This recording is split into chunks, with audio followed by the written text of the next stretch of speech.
आज हम लेकर आए हैं एक और मिनी ड्रामा जिसमें हमारी मेन एक्ट्रेस जो है उसके पेरेंट्स नहीं होते हैं। वो अपनी आंट के साथ उसके घर पर रहती है।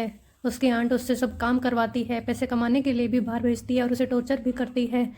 उसे रोती हुई वो बाहर आ जाती है। बाहर आने पर उसको कहीं पर एक नोटिस लगा हुआ मिलता है, अगर पैसों की ज़रूरत हो तो इस नंबर पे कांटेक्ट करो। और वो कांटेक्ट करके एक क्लब में पहुंच जाती है जहां पर एक बैड सीईओ होता है जो अपनी दुश्मनों को पीट रहा होता है। तभी वो वहाँ पर आती है और उसके असिस्टेंट को बताती है कि मैंने एक नोटिस देखा था, इसलिए मैं आई हूँ कि तुम पैसे दोगे। तब उसका असिस्टेंट उसे बताता है कि ये लड़की सब कुछ करने को तैयार है, लेकिन उसको पता नहीं होता है कि वो उससे क्या काम करवाएंगे। सीईओ नशे में होता है। वो उसको जाने के लिए बोलता है कि नहीं, तुम रहने दो, तुम नहीं कर सकती है, तुम यहाँ से जा सकती हो। क्योंकि वो जैसे ही उसके हाथ लगाने वाला होता है डर जाती है, लेकिन वो जब नशे में होता है वापस उसके पास आता है और ज़बरदस्ती पकड़ कर उसको किस करने लगता है। वो उससे दूर भागने की कोशिश करती है और उसको हटा देती है जाने के लिए और उसको बोलता है तुम जा सकती हो, अगर तुम्हें पैसों की ज़रूरत नहीं है तो।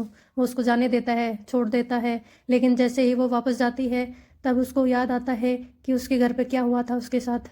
अगर वो ये सब नहीं करेगी तो उसको पैसे नहीं मिलेंगे। कि आंट बिना पैसों के उसको घर में रहने भी नहीं देगी, इसीलिए मजबूरी में उसको वापस सीईओ के पास आना पड़ता है। लेकिन जब उसकी मेडिकल रिपोर्ट आती है तब उसे पता चलता है कि वो प्रेग्नेंट है और वो कुछ समझ ही नहीं पाती कि अब वो क्या करे। वो डिसाइड करती है कि वो बच्चे को रखेगी और मेहनत करेगी और काम करके उस बच्चे को पालेगी। वो जहाँ पार्ट टाइम वर्कर होती है वहीं का मालिक वो सीईओ होता है और सभी लोग सीईओ का वेट कर रहे होते हैं उसको इम्प्रेस करने के लिए, उसके वेलकम के लिए। सभी लड़कियां उसको भी बोलती है कि तुम्हें भी तैयार होकर आना चाहिए था, क्योंकि सब बोल रहे हैं कि सीईओ बहुत ज़्यादा हैंडसम है और रिच है, तो अगर इसको इम्प्रेस करेंगे तो हमारी लॉटरी लग जाएगी। पर वो किसी की नहीं सुनती है। जब वो देखती है ये सीईओ तो वही लड़का है, शौक में होती है। कुछ लड़कियां सीईओ को देखकर खुश हो रही होती है, तभी उसके धक्का लग जाता है और वो सीईओ के पास आकर गिर जाती है। लेकिन सीईओ उसे पकड़ लेता है, वो उसको सॉरी बोलती है। सीईओ तब उसे पहचान जाता है कि ये वही लड़की थी। उसकी नज़रें उसी पर होती हैं। बाकी सब लड़कियां उसको इम्प्रेस करना चाहती हैं पर वो उनकी तरफ ध्यान ही नहीं देता है और अपने असिस्टेंट को बोलता है कि इन सब का ध्यान भटकाओ और मैं यहाँ से जा रहा हूँ। और वो उन सबको इग्नोर कर वहाँ से चला जाता है, अपने असिस्टेंट को उनके पास आगे कर देता है।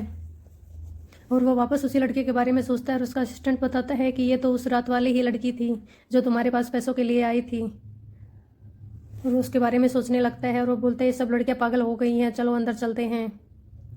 तभी वहाँ के सभी पार्ट वर्कर्स को उसकी रिपोर्ट मिल जाती है प्रेगनेंसी की। तभी उसको सभी परेशान करती है कि बिना शादी के ये किसका बच्चा लेकर घूम रही है।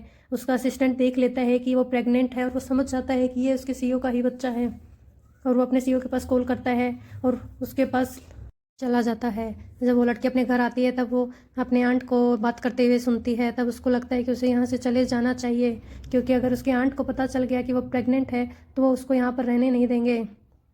सीईओ का असिस्टेंट उसके घर पर पहुँचता है और उसको उस लड़की की रिपोर्ट दिखाता है और बोलता है वो प्रेग्नेंट है। सीईओ का ग्रैंडफादर ये देखकर खुश हो जाता है कि मेरा ग्रैंड चाइल्ड आने वाला है और बोलता है चलो हम अपने ग्रैंड चाइल्ड को लेने के लिए चलते हैं। वो उस लड़की के बारे में सोचता है और उसको उस रात की याद आ जाती है।